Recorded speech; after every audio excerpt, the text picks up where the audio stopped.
Meron nga pong pinabisita sa ating unit ng tractor head, ano. At ito nga binisita natin. Ito daw ay nabili na doon sa company. Ngayon habang kinakatay ay biglang nagbago ang isip nung nakabili. At magsasabong pa daw.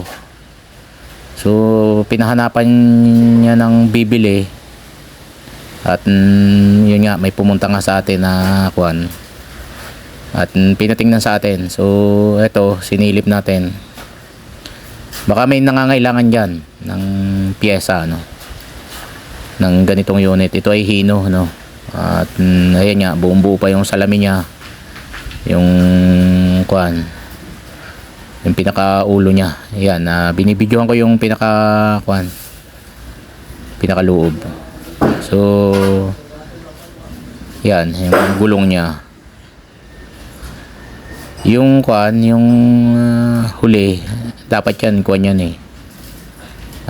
Apat ba ang gulong dapat dyan? Apat ang rim. O apat ang gulong. Ayan, tig-isa na lang magkabila. So ito yung mga natanggal na nila, no. Yung mga natanggal na nilang yan, tingnan niyo mabuti. Hindi kasama yan.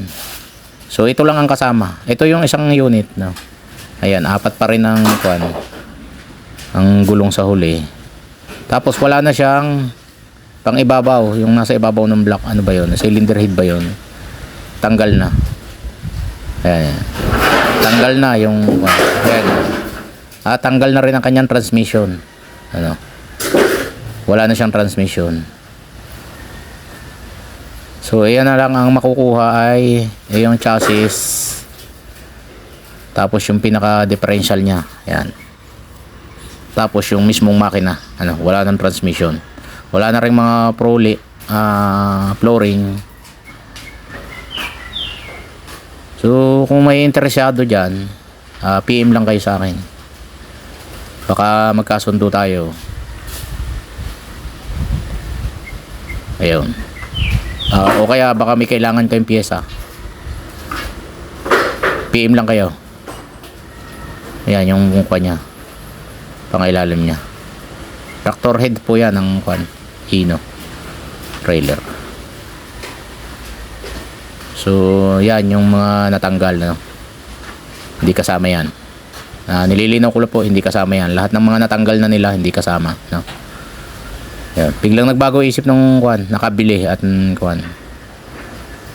magsasabong pa daw. Yan.